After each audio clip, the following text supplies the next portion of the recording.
Alléluia, merci Seigneur. Alléluia. Alléluia, pour nous battre un peu de main. Amen, Seigneur Jésus. Alléluia. Alléluia. Merci Seigneur. Alléluia. Et alors que nous sommes debout, alléluia, nous allons accueillir, alléluia, le pasteur Lionel à la chair. Alléluia. Vous savez, moi j'aime le pasteur Lionel.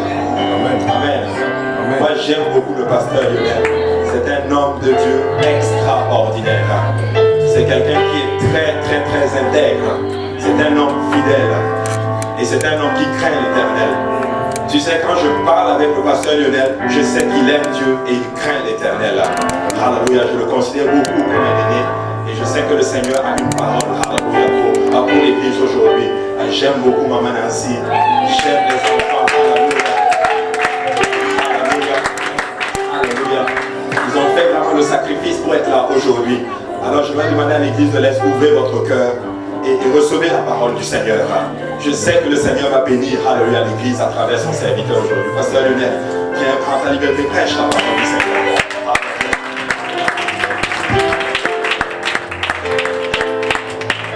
Si quelqu'un peut élever sa voix avec le Seigneur, alléluia. Si quelqu'un peut louer le nom du Seigneur, alléluia, alléluia, alléluia. Si quelqu'un peut louer le ressuscité, alléluia. Si quelqu'un peut louer le ressuscité, alléluia. Nous servons le seul Dieu qui est ressuscité. Alléluia, alléluia, alléluia. Alléluia. Écoute, tu as des raisons de le louer. Il est ressuscité. Tu as des raisons de le louer.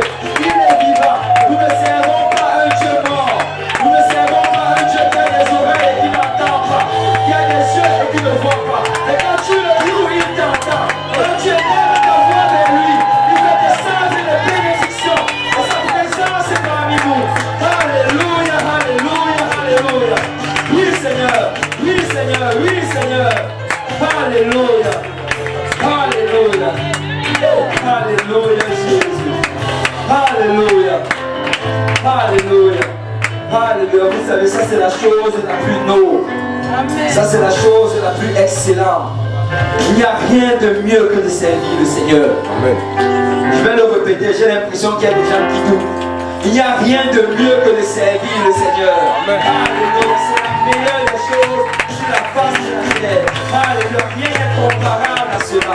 Et écoute, peu importe ce que nous pouvons essayer, peu importe ce que nous pouvons expérimenter, tu sais, rien ne va apporter autant de joie que de servir le Seigneur. Amen. Il n'y a rien. Alléluia. Et je rends grâce au Seigneur. C'est un privilège pour moi de me tenir aujourd'hui devant vous pour apporter la parole de Dieu, parce que je sais que je ne suis pas digne de me trouver ici. Mais comme la Bible dit, notre capacité vient du Seigneur. Amen. Amen. Et je rends vraiment grâce à Dieu pour le peuple de Dieu qui est tous ici en ce dimanche soir, ce dimanche de la résurrection. Et je donne honneur à votre pasteur, le pasteur Abou. Alléluia.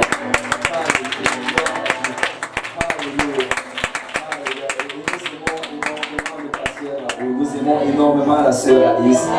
Alléluia.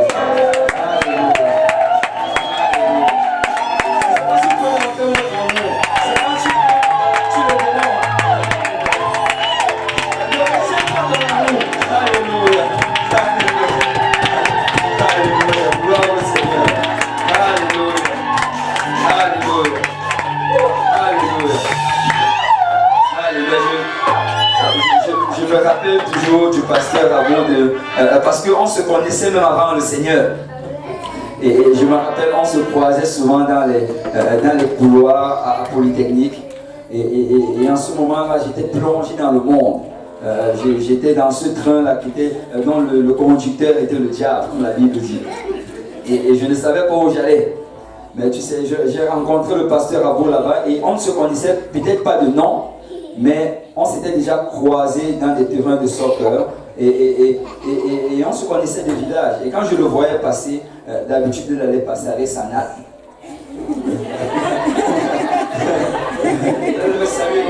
Il allait continuer, il allait partir.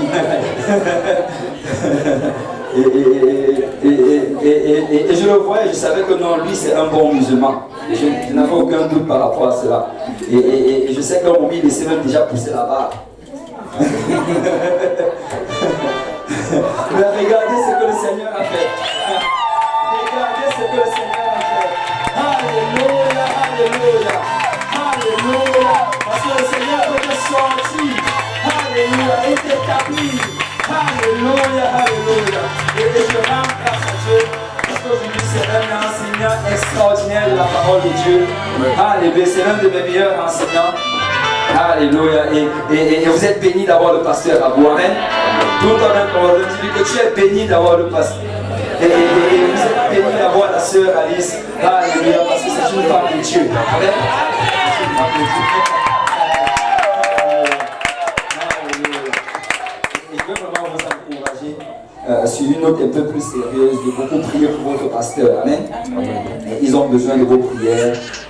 Et vous savez, si l'Église va avancer dans la bonne direction, si l'Église va pouvoir prendre ce que le Seigneur a établi devant elle, c'est si les dirigeants restent exactement à l'endroit où le Seigneur veut qu'ils restent. Et cela va uniquement arriver par la prière des saints. Amen. Donc je veux vous encourager beaucoup à prier pour votre pasteur. Et je rends grâce à Dieu pour mon épouse qui est avec moi aujourd'hui.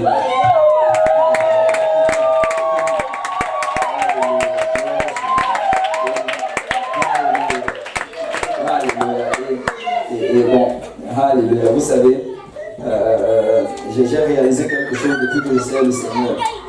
En fait, depuis que je l'ai épousée, elle est comme ce fromage-là. Plus ça vieillit, plus c'est bon. Alors que les années passent, alors qu'on avance, je réalise qu'elle est encore meilleure que le jour que je l'avais épousée.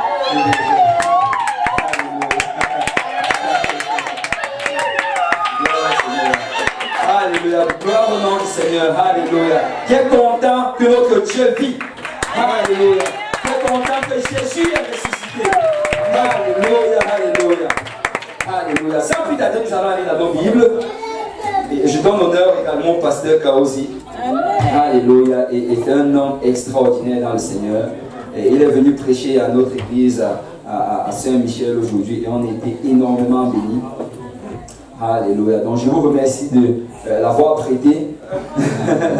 Et on va essayer de l'avoir un peu plus souvent. Alléluia. Gloire à Dieu. Donc on va aller dans le livre de Romains. Alléluia. Romains chapitre 11. Si vous y êtes, dites Amen. Amen. Si vous n'y êtes pas, dites j'arrive. Alléluia.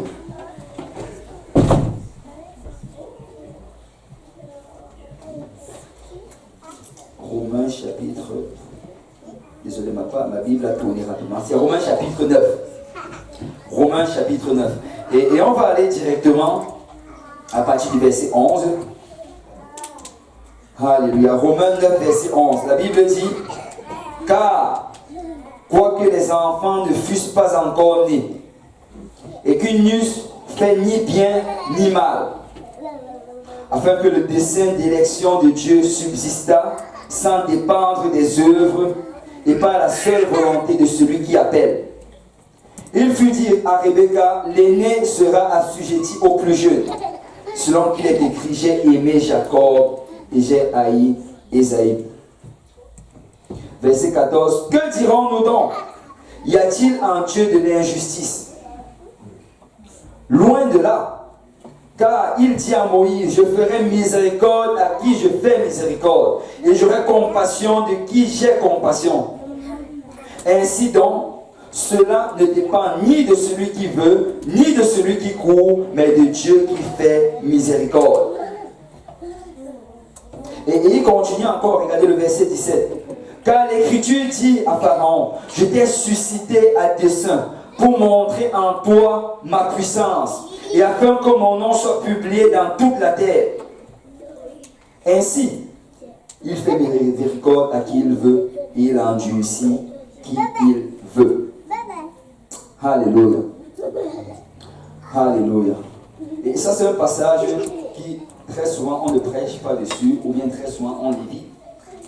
Et souvent, La raison pourquoi des gens l'évitent, c'est parce que la fondation de leur enseignement, c'est souvent sur la base de la destinée. En disant que Dieu destine certaines personnes au paradis, il destine d'autres à l'enfer. Mais nous savons que ce n'est pas comme cela. Amen. Nous savons que nous avons le pouvoir du choix. Et le Seigneur m'a amené aujourd'hui pour parler de ce passage. Et nous allons prêcher. Si je dois donner un titre à ce message, c'est Choisis le deuxième. Choisis le deuxième. Et on va comprendre alors qu'on va avancer. Si je peux demander au pasteur Abou de prier pour le message.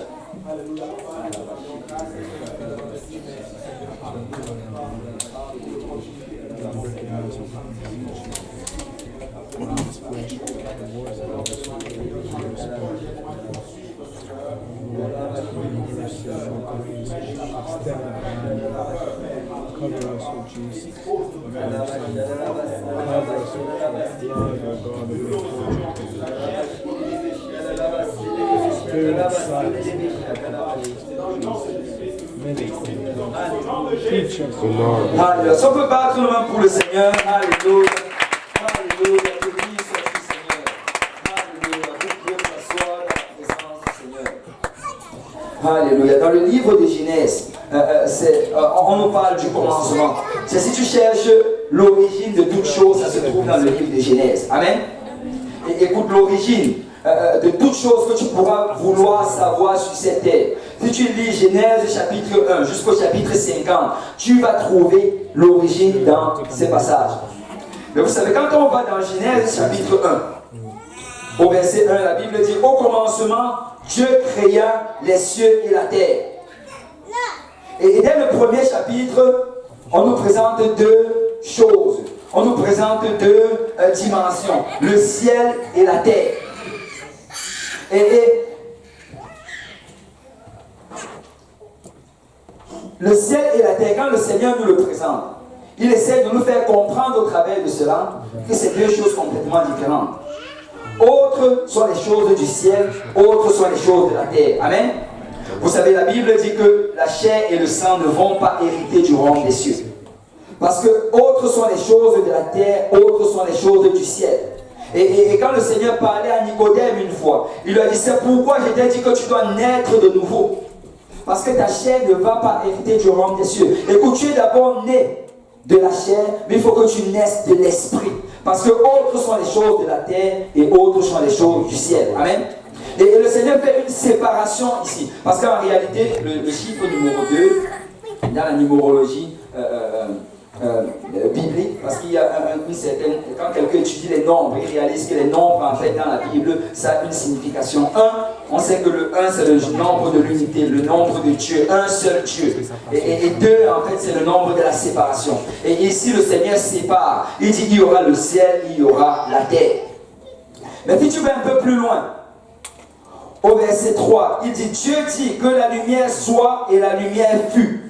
Et Dieu vit que la lumière était bonne. Et Dieu sépara la lumière avec les ténèbres. C'est la deuxième chose maintenant qui nous présente ici, là, c'est la lumière et les ténèbres. Il fait une séparation entre cela. D'un côté la lumière, de l'autre côté les ténèbres. Et vous savez, un enfant de Dieu ne doit pas avoir en même temps des pieds, un pied dans la lumière et un pied dans les ténèbres. Amen. Un enfant de Dieu ne doit pas en même temps avoir un pied dans le monde et un pied dans l'église. Amen. Un enfant de Dieu doit être entièrement dans le Seigneur. Parce que autre est la lumière, autre est les ténèbres. C'est Paul parle à l'église. Il lui dit: c'est pourquoi séparez-vous du milieu d'eux. C'est quand tu commences à servir le Seigneur, ça prend qu'il y ait une séparation claire. Amen. Amen. Waouh. Juste un seul amen. Quand tu commences à servir le Seigneur, ça prend qu'il y ait une séparation claire. Amen. Amen. Il faut que ce soit clair que je suis pour le Seigneur. Je ne suis plus pour les choses du monde. Et que je ne participe plus aux choses qui font honte à la croix. Amen. Et la séparation doit être très claire. Et le Seigneur ici, il présente encore la même chose. La lumière et les ténèbres. Mais quand tu continues encore plus tard, si tu arrives au verset 27, on dit: Dieu créa l'homme à son image. Il le créa à l'image de Dieu. Il créa l'homme et la femme. il créa l'homme et la femme. Vous savez, peut-être il y a de cela quelques années, on n'aurait pas eu à prêcher sur ce que je suis en train de dire là présentement. Mais nous sommes arrivés à un point où ça prend encore qu'on répète qu'il créa l'homme et la femme. Amen. Amen. Il créa l'homme et la femme. C'est une sœur qui me parlait l'autre jour. Elle me disait qu'à son école, et à son université, leur professeur a invité un transgenre. Et elle dit que quand la personne est venue, en fait, elle dit que c'était un homme, bon, qui disait qu'il était une femme. Et elle dit que quand la personne s'est présentée devant eux, bon, j'ai dit la personne pour ne pas m'embrouiller avec il ou elle. Et donc la personne s'est présentée devant eux. Et là, elle dit que la personne était même d'abord bizarre. Parce que, bon, ça c'est vraiment ses termes. Elle dit que si Dieu t'a créé avec les mâchoires d'un homme, écoute, tu peux faire tout ce que tu veux là, mais les mâchoires sont là. Et elle dit que la personne était là devant eux. Elle avait sur, bon, la personne, non, c'est pour le elle. Elle avait sûrement pris des hormones quelconques pour commencer à développer certaines parties de son corps. Donc les seins avaient commencé à pousser et peut-être les bassins commençaient à se former. Mais tu sais, alors que cette personne était devant eux et qu'elle commençait à parler et elle a dit des choses très étranges. Elle dit, moi depuis mon enfance, je savais que j'étais une fille. Depuis mon enfance, depuis l'âge de 5 ans, je savais que j'étais une fille. Mais là, j'ai juste fait mon opération, là tantôt, là, à l'âge de 50 ans. Parce que depuis, je savais, mais j'avais peur. Et la personne a continué à dire que j'ai grandi. Et après, il y a une femme qui était assez gentille avec moi et je l'ai épousée. Après, on a eu des enfants. Mais à l'âge de 50 ans, j'ai réalisé qu'il fallait que je devienne ce que j'ai été créé. Et cette personne a quitté sa maison et elle allait se changer. Mais vous savez, quand nous allons toujours voir ce genre de personnes, vous savez, si tu vois un homme qui devient une femme, tu le sais automatiquement. Il n'a même pas besoin de te dire, tu le sais automatiquement. Parce que quand tu commences à changer la création de Dieu, ça devient laid. Ça devient laid et étrange. Écoutez, la définition de la laideur, ce n'est pas un gros nez. La définition de la laideur, ce n'est pas des grosses joues ou bien une grosse tête. La définition de la laideur, c'est ce qui est contraire à la création de Dieu. Si quelque chose est changé, si Dieu a établi une chose, écoute, si tu changes ça, c'est ça qui est laid. C'est ça qui est laid. Et Dieu a créé un homme et une femme. Amen. Vous savez, ce qu'il y a aussi, c'est que aujourd'hui, je sais que sur certains réseaux sociaux, tu as plusieurs autres genres. Tu peux décider le genre que tu es. Apparemment, ils disent qu'il y a même, on m'a dit qu'il y a 500 ou plus de 500 genres. Il faut que j'aille regarder de quoi il parle exactement. 500 genres. Bon, anyway. Mais la chose, c'est que Dieu a créé un homme et Dieu a créé une femme. Amen. Amen. Dieu a créé un homme et une femme. Il faut qu'il y ait une séparation claire entre un homme et une femme. Écoute, si tu commences à ressentir quelque chose et que tu as l'impression que tu te sens comme un homme, alors que tu es une femme, réprime cela au nom de Jésus. Chasse cela hors de ta vie. Parce que laisse-moi te dire que si tu commences à avoir des désirs pervers contre des enfants, qu'est-ce que tu vas le réprimer? Mais pourquoi est-ce que quand tu te sens comme le sexe opposé, tu te dis que oh non, c'est correct? Non, je réprime au nom du Seigneur Jésus. Et quand Dieu a créé ces choses, il s'est assuré qu'il y ait une séparation entre les deux. Il s'est assuré que ce soit clair, que voici la première chose, voici la deuxième chose. Et quand chaque chose garde sa place dans le Seigneur, nous sommes dans l'ordre de Dieu. Et vous savez, je vais vous amener aujourd'hui dans le livre de Romains. Et dans le livre de Romains, Romains chapitre 5, la Bible nous parle de deux hommes. À partir du verset 12. C'est pourquoi, comme par un seul homme, le péché est entré dans le monde, et par le péché la mort, et qu'ainsi la mort s'est étendue sur tous les hommes parce que tous ont péché. C'est la Bible nous parle ici d'Adam. C'est dans le livre de Genèse, quand Dieu a créé Adam. Dieu a donné à Adam un seul commandement. Un seul, que quelqu'un dise un seul. Et il a dit à Adam, écoute, tu peux manger de tous les arbres qui sont dans le jardin. Écoute, il y avait des centaines et des centaines d'arbres. Tu peux manger de tous les arbres. Tu peux manger des arbres qui se trouvent au nord, au sud, à l'est et à l'ouest, de toutes sortes d'arbres. Mais je te donne un seul commandement. Ne mange pas de l'arbre qui est au milieu du jardin. Et Adam avait ce commandement, mais nous savons que Adam a failli. Amen. Amen. Et la Bible nous dit que par un seul homme, le péché est entré dans le monde. Pourquoi? Parce qu'avant Adam, il n'y avait pas le péché. Avant Adam, il n'y avait pas accès au péché. C'est lui qui a ouvert l'accès au péché. Vous savez, le péché, en fait, certaines personnes pensent que Dieu a créé le péché. Dieu n'a pas créé le péché. Le péché, c'est l'absence de l'obéissance à la parole du Seigneur. En fait, quand on dit que quelqu'un a péché, péché en fait en hébreu et même en grec, quand tu regardes vraiment la signification du mot, ça veut dire manquer la cible. Quand on dit que quelqu'un a péché, c'est qu'il a manqué la cible que le Seigneur a établie. Et la cible que Dieu avait établie pour Adam, c'est ne mange pas de ce seul fruit. Mais dès que Adam a mangé cela, le péché est entré dans le monde. Et la Bible dit que par le péché, la mort. Parce qu'avant cela, il n'y avait pas de mort. Vous savez, avant, je me posais cette question, je disais, Seigneur, ça c'était vraiment quand j'étais un nouveau croyant, je regardais, je me disais que, mais Seigneur, ça veut dire que si Adam et Ève, quand ils étaient dans le jardin, s'ils ne péchaient pas, ça veut dire qu'ils n'allaient pas avoir d'enfants. Je me suis toujours posé ça comme question, ça veut dire qu'ils allaient juste rester là tous les deux dans le jardin pour l'éternité. C'est faux. Parce que quand tu regardes la parole, quand le Seigneur parle de l'accouchement, il ne dit pas qu'ils vont commencer à accoucher, mais il dit que les douleurs vont maintenant accompagner l'accouchement.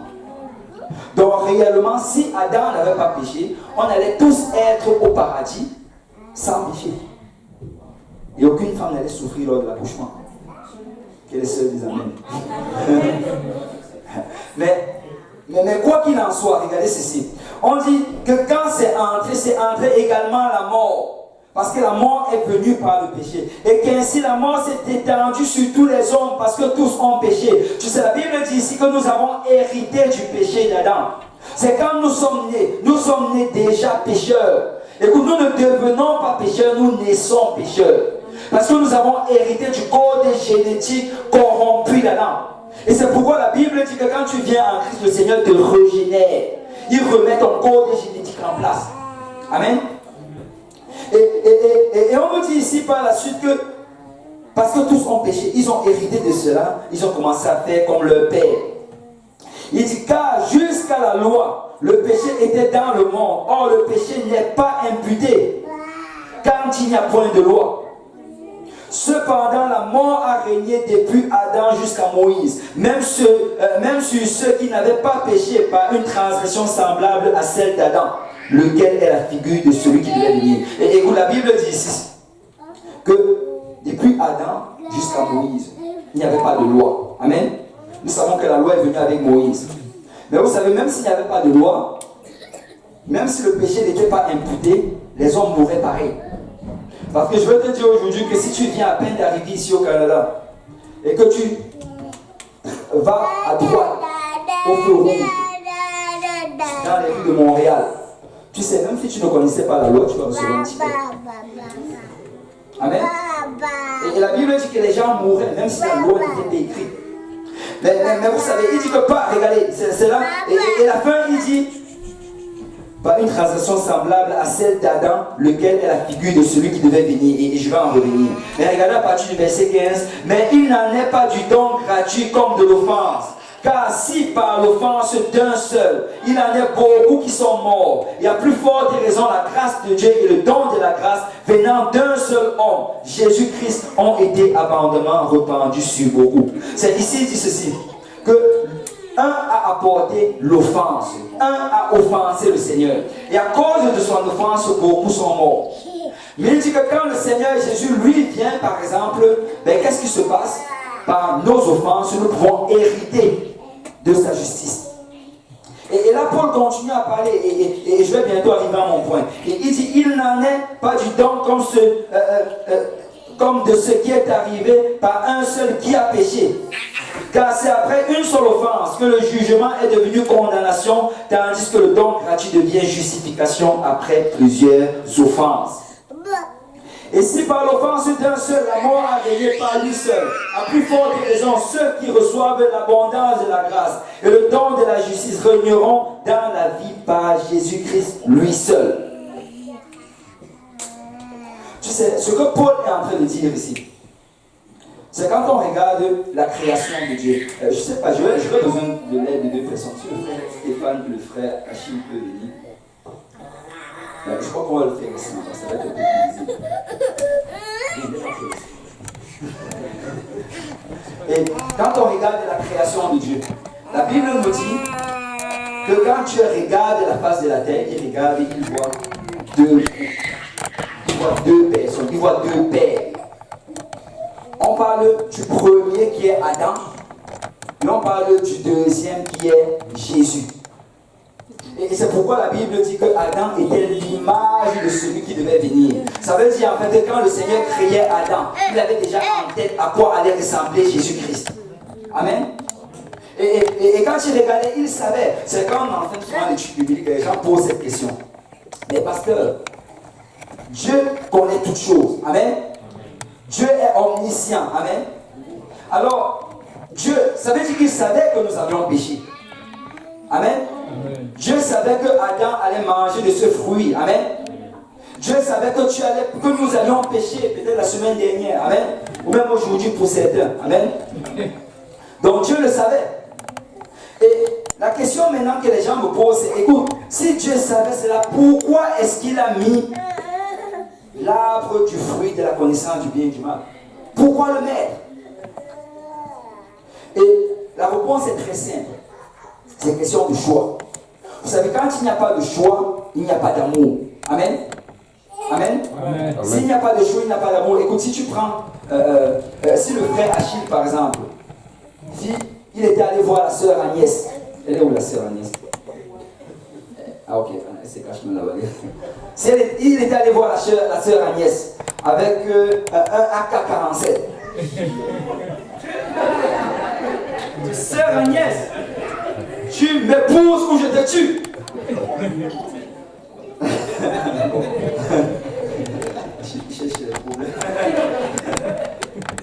Tu sais, la sœur Agnès, par crainte pour sa vie, elle allait peut-être accepter. Il allait peut-être l'amener dans le désert quelque part. Il allait construire une maison là-bas.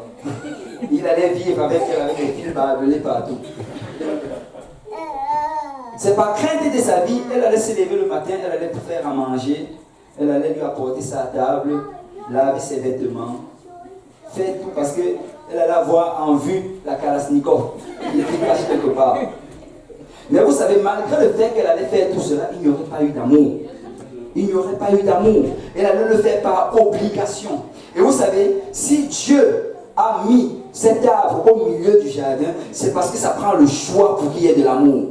C'est Dieu voulait que Adam puisse regarder cet arbre et dire que non, je choisis le Seigneur. Non, je choisis d'obéir à la parole du Seigneur. Et je vais te dire aujourd'hui, Dieu n'enlève pas la tentation dans nos vies parce qu'il veut que nous fassions le bon choix. Écoute, Dieu est content quand son enfant dit, oui, un dimanche je vais aller dans la maison du Seigneur. Dieu est content quand son enfant dit, oui, un mardi je vais aller évangéliser. Je vais aller enseigner cette étude biblique. Je ne le fais pas par obligation, mais je le fais par choix.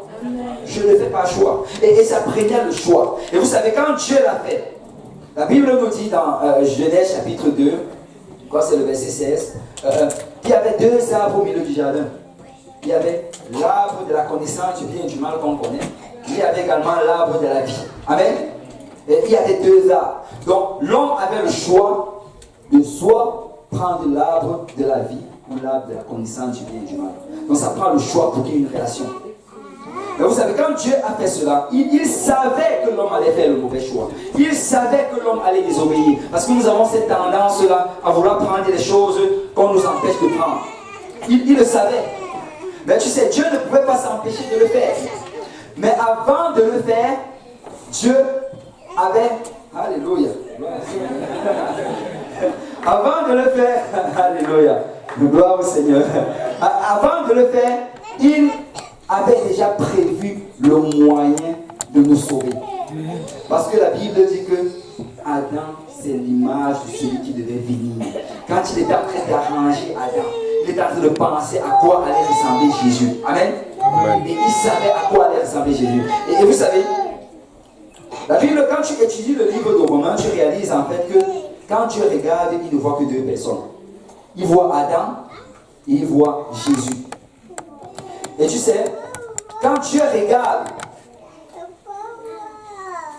il nous allie soit du côté d'Adam, soit du côté de Jésus. Regardez ceci. Regardez. D'abord, vous savez, je vais essayer de parler rapidement de la prédestination. Quand on parle de prédestination dans la Bible, la prédestination, ça ne signifie pas que Dieu a déjà choisi qui va en enfer, qui va au paradis. Amen. La Bible nous dit que nous sommes prédestinés en Christ.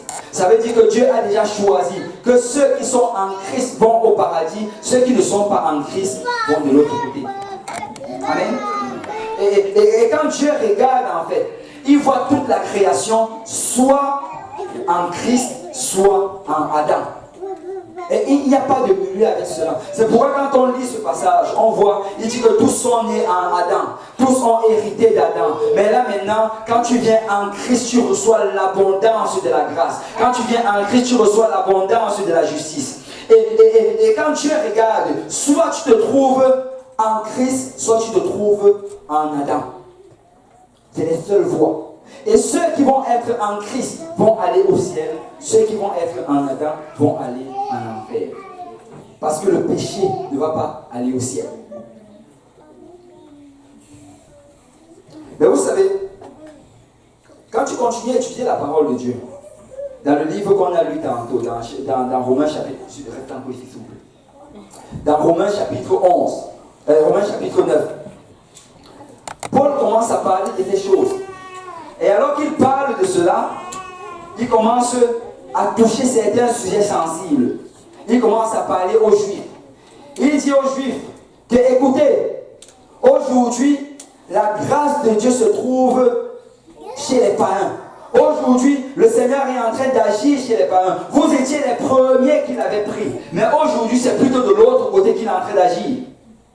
Et pour expliquer son fait, il utilise Romains chapitre 9 qu'on a lu tantôt. Il dit, on va remonter un peu plus haut, à partir du verset 9. Voici en effet la parole de la promesse. Je reviendrai à cette même époque et Sarah aura un fils. Et de plus, il en fut ainsi de Rebecca qui conçut du seul Isaac notre père. Car quoique les enfants ne fussent pas encore nés et qu'ils n'eussent fait ni bien ni mal, afin que le dessein de l'élection de Dieu subsistât sans dépendre des œuvres et par la seule volonté de celui qui appelle, il fut dit à Rebecca, l'aîné sera assujetti au plus jeune, selon qu'il est écrit, j'ai aimé Jacob et j'ai haï Isaïe. Certaines personnes ont des problèmes avec ce passage. Dis, comment Dieu peut dire que j'ai aimé Jacob et j'ai haï Isaïe? Comment est-ce que ce Dieu, qui est un Dieu de justice, un Dieu qui est un Dieu bon, peut regarder deux enfants avant leur naissance et déjà décider que je choisis d'aimer celui-ci et je choisis de haïr celui-ci? Vous savez, la seule explication de cela se trouve dans le même passage. Parce que juste avant, Dieu parlait de ces deux hommes. Et c'est justement l'explication de cela qu'il essaye d'apporter. Vous savez, quand les deux enfants sont nés, si vous vous rappelez l'histoire, la Bible dit que Rebecca était stérile, ils ont prié le Seigneur, et le Seigneur les a bénis, et ils ont eu des enfants. Et on dit qu'alors qu'ils étaient dans le ventre, ils étaient déjà en train de se battre.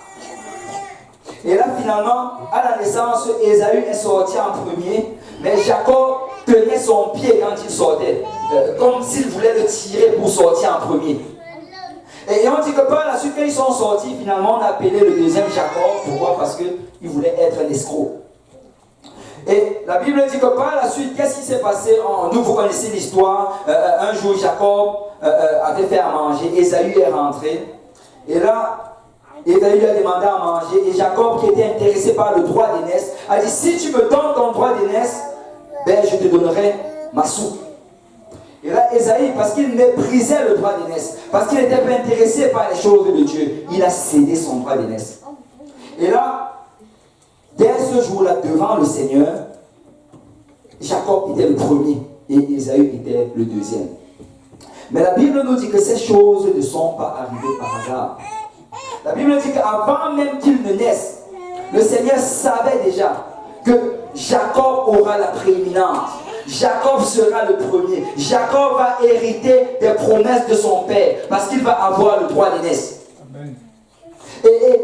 Et quand tu regardes cela, tu te dis, mince, comment le Seigneur peut décider? Ça, c'est injuste. Comment est-ce qu'il peut dire avant que quelqu'un ne naisse? Et tu sais, on peut ramener ça dans notre temps. Il y a des gens aujourd'hui qui disent que non, pourquoi est-ce que je suis né en Adam? Je n'ai pas fait la même erreur que Adam. Je n'ai pas choisi de désobéir comme Adam. Pourquoi je souffre aujourd'hui à cause des erreurs d'Adam? Tu sais, nous pouvons ramener ça encore très très loin. Et vous savez, quand Paul parle de cela,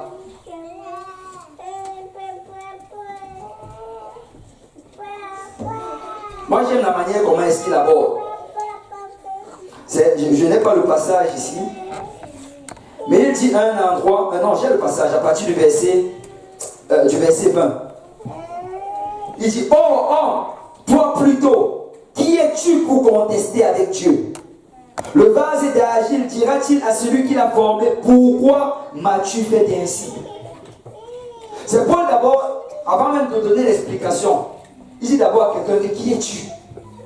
Qui es-tu pour contester avec Dieu? Qui es-tu pour te lever et dire que Seigneur, pourquoi tu m'as fait comme ça? Et vous savez, nous devons arriver à un endroit où on comprend que Dieu est Dieu. Amen. Nous devons arriver à un endroit où on comprend que Dieu est le roi. C'est lui qui nous a fait. Nous sommes le troupeau de son pâturage. Nous lui appartenons. Et notre responsabilité, ce n'est pas d'argumenter avec Dieu. Mais notre responsabilité, c'est de chercher sa volonté et de la mettre en pratique. Amen. Amen. Et Paul dit, qui es-tu? Pourquoi tu argumentes? Mais tu sais, il n'arrête pas là. Parce que si tu cherches les voies de Dieu, tu vas les trouver. Amen. Et Paul explique. Il explique, écoute, ça s'était passé avec eux. Ça s'est passé avec Adam et ça s'est passé avec Jésus. Et tu sais, peut-être tu es ici aujourd'hui et que tu as vécu des choses dans ta vie. Peut-être tu as vécu des choses dans ta famille. Peut-être tu as vécu des abus. Des gens peut-être t'ont maltraité. Tu as grandi peut-être dans une famille où on ne craignait pas Dieu. Et peut-être aujourd'hui encore, tu subis les conséquences de ces choses. Et tu vas regarder cela, tu vas dire, pourquoi est-ce que je suis né dans une famille pareille? Pourquoi est-ce que j'ai eu à traverser des choses pareilles? Mais j'ai une bonne nouvelle pour toi aujourd'hui. Tu sais, si tu te trouves dans une situation pareille, si tu es né dans Adam, si tu es aligné avec Ésaü, si tu peux te lever et dire, je vais en Jésus-Christ. Je quitte de camp, je change d'homme, je change de région, je vais en Jésus-Christ. Le Seigneur dit à quelqu'un aujourd'hui, tu peux choisir ton camp, tu peux choisir ton nom, tu peux choisir ton Seigneur. Tu n'as pas besoin de rester dans la situation dans laquelle tu te trouvais. Tu peux dire, écoute, aujourd'hui c'est le jour du salut. Maintenant c'est l'heure acceptable et je décide de changer de camp. C'est Ésaü à l'endroit où il se trouvait.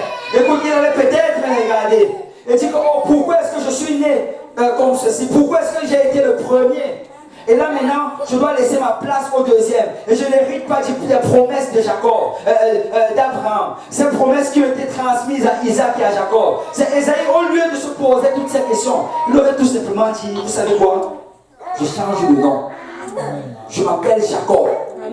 Je m'appelle Jacob. Oubliez Ésaü. Ésaü dans la poubelle. Je m'appelle Jacob. Et tu sais peut-être que ta famille était alcoolique.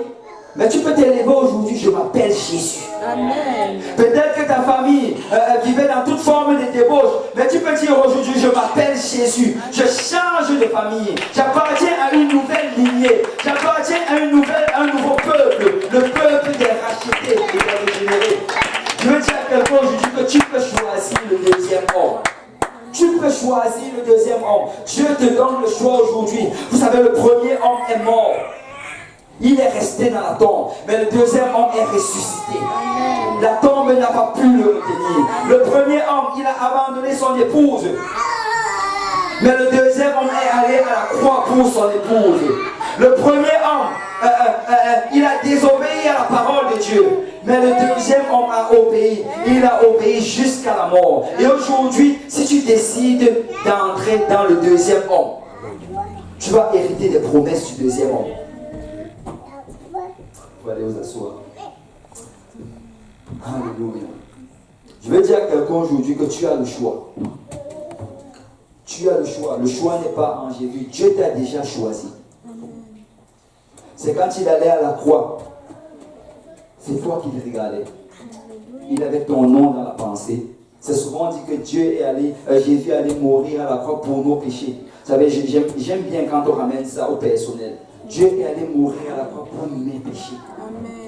Pour tes péchés. Parce qu'il te regardait.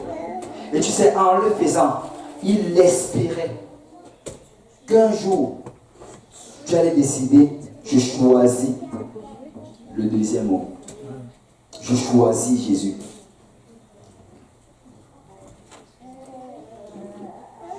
Et la Bible dit que si tu viens en Jésus, ça on va aller dans le livre de 2 Corinthiens.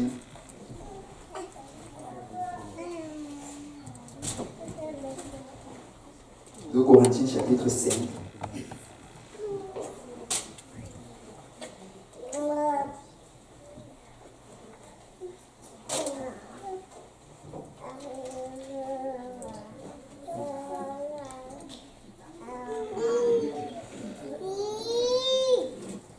La Bible dit à partir du verset 16, ainsi, dès maintenant, nous ne connaissons personne selon la chair. Il dit, nous ne connaissons personne selon la chair. Parce que quand tu entres en Christ, quand tu obéis à l'évangile, écoute, tu n'es plus selon la chair. Amen. Écoute, la chair qui était en Adam a été circoncis de ta vie.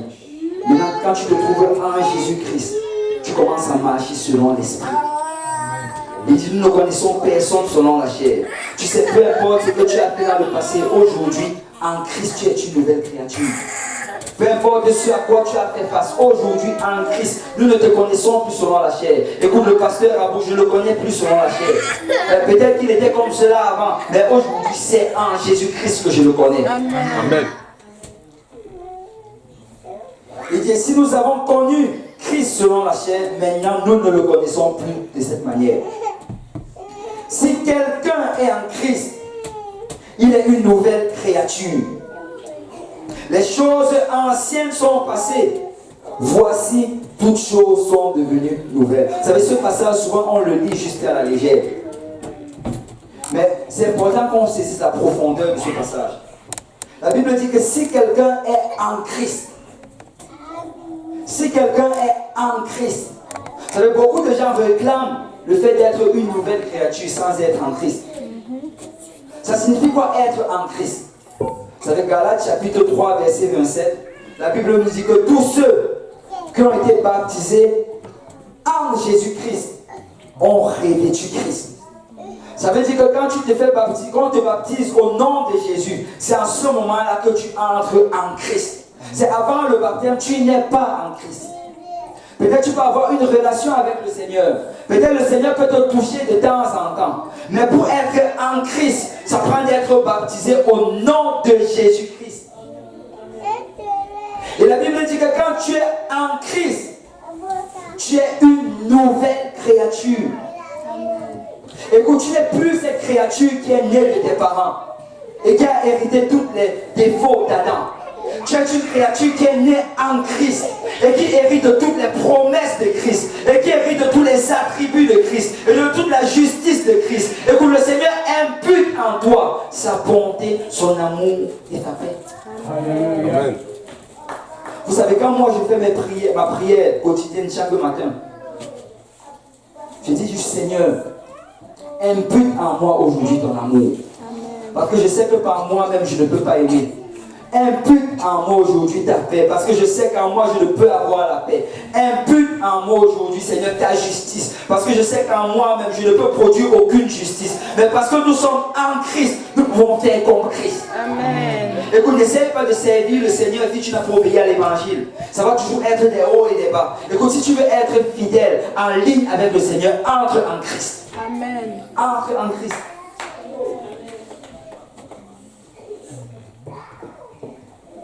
Les choses anciennes sont passées.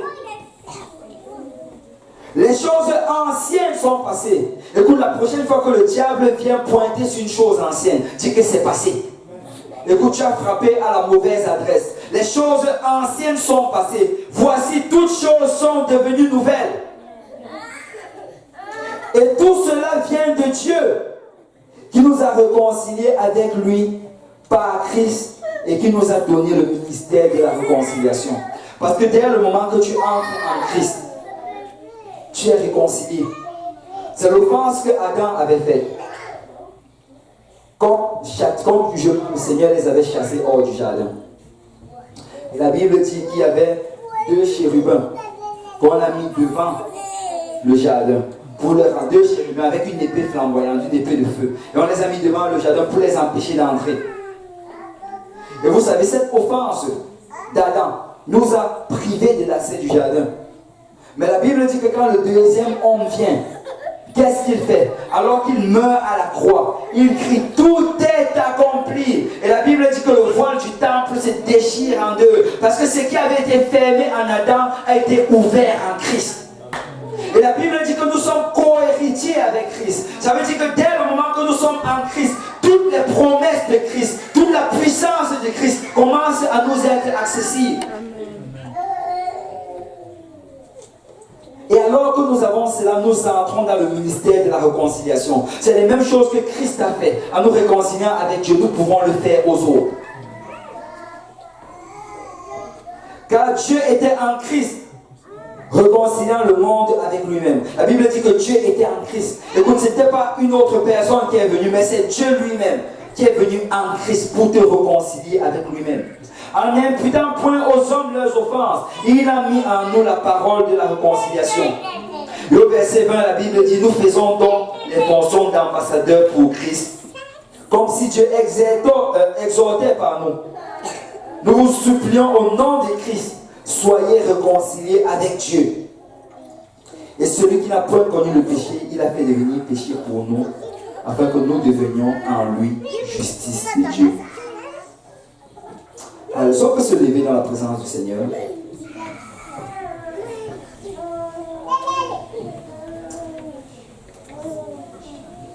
Vous savez, je vais dire à quelqu'un aujourd'hui, choisis le deuxième. Choisis le deuxième. Écoute, tu n'as peut-être pas eu le choix pour le premier.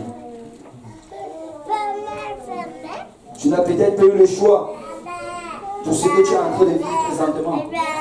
C'est peut-être des gens qui, quand ils sont nés, ils étaient déjà alcooliques. Parce que leurs parents peut-être étaient alcooliques. Certains sont nés avec la maladie, le Down syndrome. Ils avaient tellement d'alcool dans leur sang que ça les donnait même des problèmes génétiques.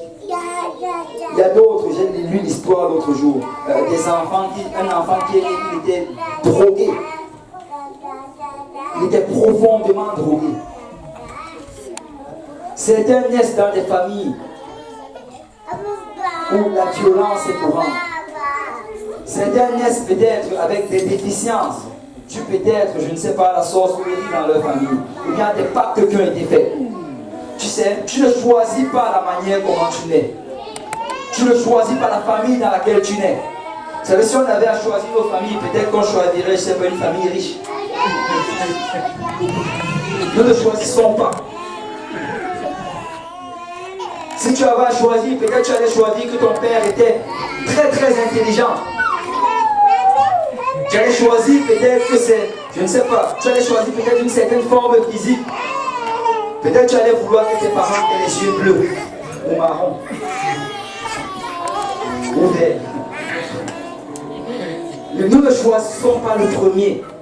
Écoute, le premier nous est donné automatiquement. Et le premier nous est donné pas à cause de Dieu, mais à cause d'Adam. Parce que toutes les choses méchantes que nous héritons, toutes les choses pécheresses, toutes les choses amères, toutes les choses dépressantes, écoute, ça vient à cause du péché dans le jardin d'Éden. N'essaie pas de trouver un coupable. Le coupable, c'est dans le péché. C'est dans le péché. Et tu n'as pas eu le choix par rapport à cela. Moi, je n'ai pas eu le choix. Et nous sommes tous nés, nous étions derrière Adam. Nous étions en train de suivre Adam. Et on allait dans la direction d'Adam. Et vous savez, la direction d'Adam, c'est la direction de la mort. Et Dieu savait que par nous-mêmes, nous ne pouvons quitter ce chemin. Dieu savait que par nous-mêmes, nous ne pouvons vivre selon la justice. Écoute, la Bible dit que tous ont péché et sont privés de la gloire de Dieu. Il n'y a aucune action bonne que tu peux faire qui va pouvoir balancer la quantité de péché que tu as commis. Donc Dieu le savait. C'est pourquoi la Bible dit que Dieu nous met tous au même point d'égalité. Écoute, celui qui a menti est égal à celui qui a volé. Celui qui a triché est égal à celui qui a tué. Celui qui a commis l'adultère est égal à celui qui a violé. Tous sont derrière Adam en direction vers l'enfer. Il n'y a pas d'espoir. Il n'y aurait pas d'espoir, je dirais, si on regardait en nous-mêmes. Et la Bible dit que Dieu a regardé sur la face de la terre. Il n'a trouvé même pas un seul qui cherche Dieu. Il n'a pas trouvé même pas un seul qui est juste. Et Dieu s'est manifesté en chair. Il est venu sur cette terre en la personne de Jésus-Christ. Et il a souffert la croix. Il a souffert la honte. Il a racheté le prix de notre salut. Et tu sais, alors qu'on était tous derrière Adam, alors qu'on était tous en train de marcher dans ce train-là, que conduit le diable, il s'est placé à côté.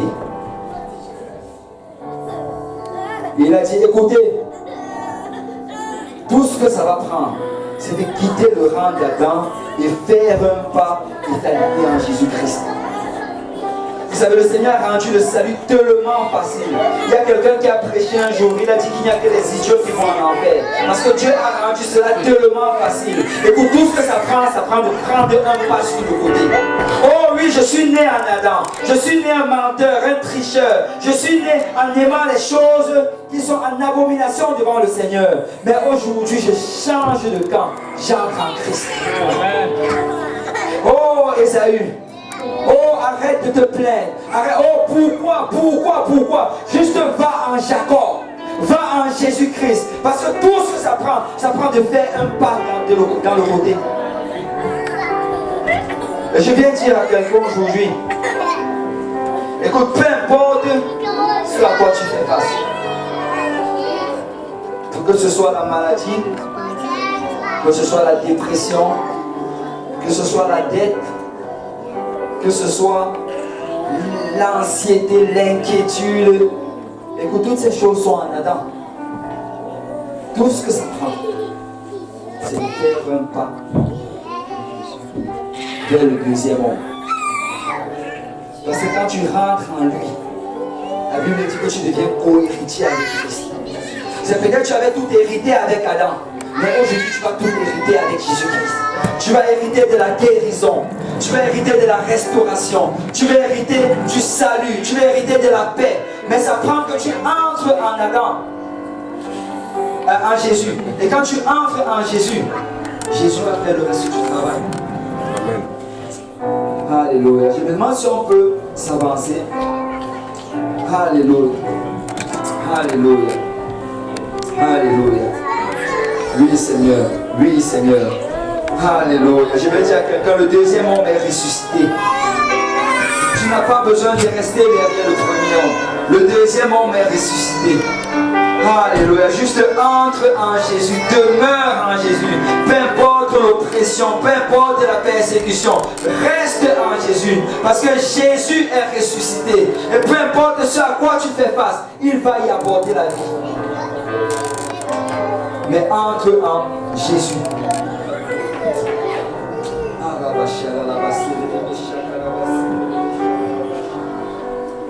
Alléluia.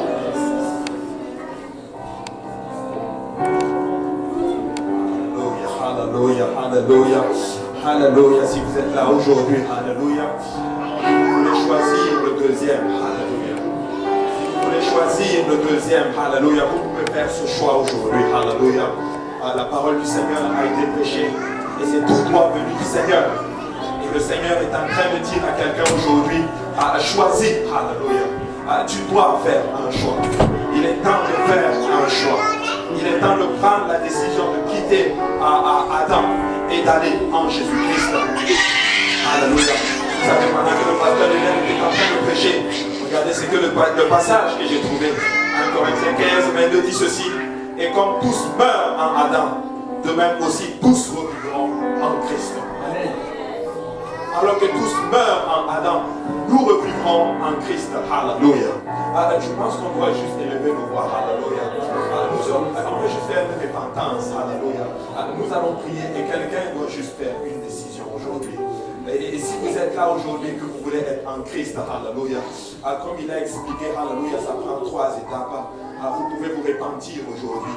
Vous pouvez être baptisé au nom du Seigneur Jésus-Christ et vous allez recevoir le don du Saint-Esprit. Alléluia. Amen. Amen. Vous pouvez le faire aujourd'hui. Amen. Tu dois faire une décision aujourd'hui.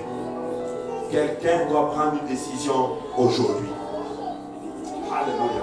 Peuple de Dieu, vous pouvez lever le roi et prier ensemble. Alléluia. Éternel des armées, papa, nous venons maintenant te dire merci, papa. Nous avons entendu ta parole, Seigneur Père. Alléluia. Nous disons Amen à ta parole, Père. Alléluia. Éternel des armées, maintenant, Seigneur, nous voulons faire, papa, un choix, Seigneur. Nous voulons quitter, alléluia, papa, le camp d'Adam, Seigneur, pour être dans ton camp, Seigneur Jésus-Christ. Alléluia. Et je viens maintenant, Seigneur, te prier, Seigneur. Alléluia. Que tu aides mon frère et ma soeur. Alléluia, papa. Que tu nous aides, papa, à prendre cette décision, Seigneur. Alléluia, papa. De nous mettre, Seigneur, derrière toi, Père éternel. Papa, il a chanta. Alléluia. Nous voulons, papa, que tu glorifies ton nom aujourd'hui, Seigneur. Nous voulons que tu glorifies ta parole, Seigneur, papa. Alléluia, papa. Nous voulons voir quelqu'un, alléluia, prendre, alléluia, papa, cette décision, Seigneur Jésus-Christ. Nous prions maintenant que cette conviction, Seigneur, que nous ressentons, Seigneur, papa, alléluia, papa, germe, Seigneur, alléluia, et nous conduise, Père éternel, papa, à la repentance, alléluia. Alléluia, alléluia. Au nom de Jésus de Nazareth, nous te prions, alléluia. Alléluia, merci Seigneur. Merci Seigneur, alléluia. Alléluia. Et nous, j'aimerais qu'on fasse quelque chose. Alléluia. Je sais que les enfants sont un peu agités aujourd'hui. Alléluia. Les enfants, on va rester calmes. Amen. Alléluia. On va juste baisser nos têtes. Alléluia. On va fermer nos yeux. Alléluia. Et moi, je sais personnellement que nous avons tous été convaincus par la parole du Seigneur ce soir. Je sais qu'il y a certaines personnes qui sont au bord littéralement d'un choix qu'ils doivent faire. Si tu es là aujourd'hui et que tu veux faire ce choix d'entrer en Christ, si tu es là aujourd'hui et que tu n'as jamais été baptisé au nom de Jésus-Christ pour le pardon de tes péchés, que tu ne t'es jamais repenti au nom de Jésus-Christ, il n'y a que moi qui regarde. J'aimerais juste que tu lèves ta main. Si tu es là aujourd'hui, il n'y a que moi qui regarde. Et que tu veux te repentir de tes péchés, être baptisé au nom de Jésus-Christ, et que tu veux recevoir le don du Saint-Esprit avec l'évidence de parler en d'autres langues, tu peux lever ta main. Il n'y a que moi qui regarde. Alléluia. Amen. Alors, même si tu n'as pas levé ta main, je considère que tu veux faire cette décision. Tu peux venir nous voir à huis clos et on peut arranger cela. Mais ça part, nous devons entrer en Christ. La première étape, nous devons nous repentir. Et si tu n'es pas passé par les eaux, tu dois passer par les eaux de baptême. Si tu es là aujourd'hui et que tu n'as jamais parlé en d'autres langues, l'Église peut prier pour toi et tu vas recevoir le don du Saint-Esprit. Amen. Parce que tu dois faire une décision. Amen. Tu dois faire une décision. Alléluia. Merci Seigneur. Alléluia. Merci Seigneur. Alors nous allons prier. Et nous allons remettre le restant, alléluia, du service entre les mains du Seigneur. Alléluia. Lèvons-nous tous ensemble. Alléluia. Ceux qui veulent rester prier en repentance, vous pouvez rester prier en repentance. Mais si vous vous sentez de vous relever, levez-vous. Alléluia. Et nous allons prier. Amen. Alléluia. Saint-Dieu, soyez juste conscients. S'il y a des gens à côté de vous, alléluia. Peut-être certains n'ont pas levé la main sous le coup de la timidité. Peut-être parce qu'ils sont gênés à prier avec quelqu'un à côté de vous. Et la personne va recevoir, alléluia, à ce dont le Seigneur a pour la personne. Alléluia. Alléluia. À prier maintenant pour votre voisin. Alléluia. Impose la main à ta voisine. Impose la main à ton voisin. Alléluia. Et prions. Alléluia. Prions encore ensemble.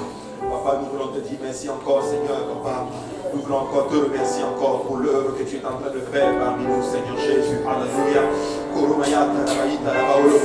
Alléluia. Papa, glorifie ton nom aujourd'hui. Glorifie ta parole, Seigneur Jésus-Christ. Alléluia.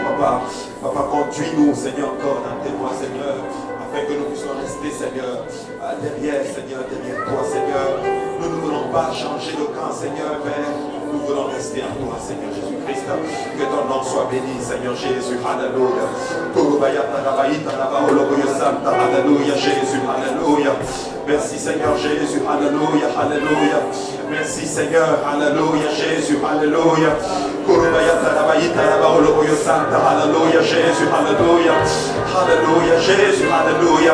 Et s'il y a quelqu'un à côté de vous, alléluia, aidez la personne à prier à travers le Saint-Esprit. Alléluia. Aidez la personne, alléluia, à entrer dans une autre dimension. Alléluia, Jésus. Alléluia. Alléluia. Alléluia. Maintenant, nous pouvons laisser sortir nos voix églises de Dieu vivant. Alléluia. Alléluia, Jésus. Alléluia. Alléluia. Merci, Jésus. Merci, Seigneur Jésus. Alléluia.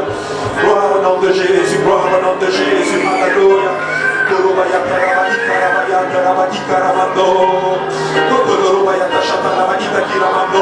Alléluia, Jésus. Alléluia, Jésus. Alléluia. Alléluia. Au nom de Jésus, nous prions, au nom de Jésus, nous prions, au nom de Jésus. Alléluia. Alléluia.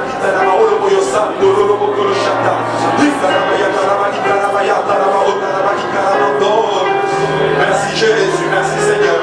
Alléluia Jésus, alléluia, alléluia. Nous prions dans le nom de Jésus, alléluia. Nous prions dans le nom de Jésus, alléluia. L'Esprit du Seigneur est parmi nous, alléluia. Le Seigneur est parmi nous aujourd'hui, peuple de Dieu, alléluia. Prions encore, alléluia, prions encore. Je sais qu'il y a quelque chose que nous pouvons aller chercher, Église. Alléluia Jésus.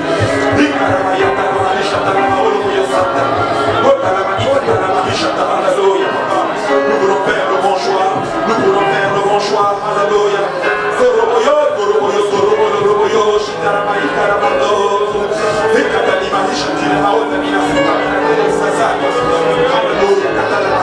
Alléluia. Au nom de Jésus. Au nom de Jésus. Alléluia. Au nom de Jésus. Alléluia. Alléluia Jésus. Alléluia.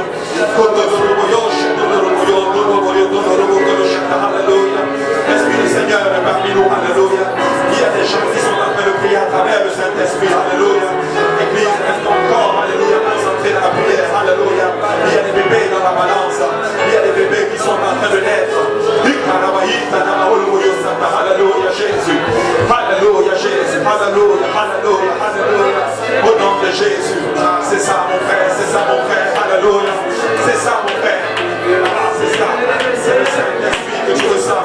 C'est le Saint-Esprit que tu ressens. Alléluia.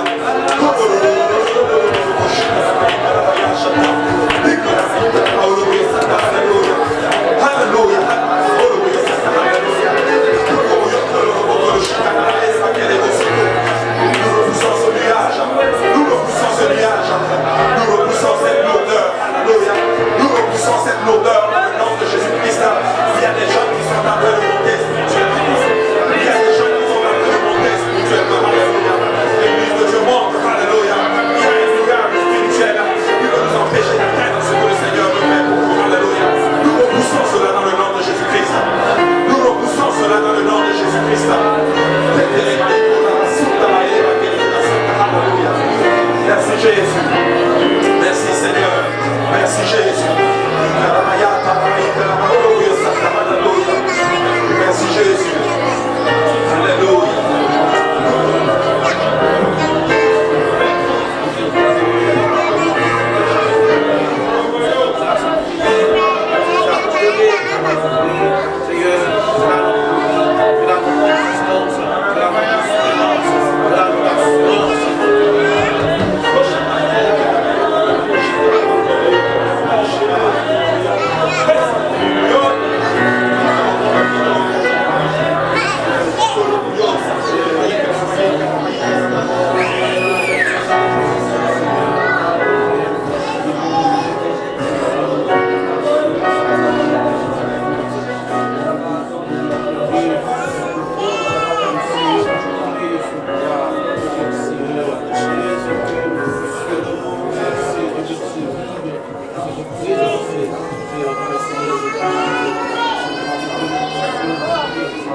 Alléluia, merci Seigneur, au nom de Jésus, Alléluia. C'est appel à l'autel, Alléluia. Si vous êtes là aujourd'hui, que vous n'avez pas encore été baptisé au nom du Seigneur Jésus-Christ, cela est possible ce soir. Vous pouvez, nous avons des vêtements de rechange, nous avons tous ce dont vous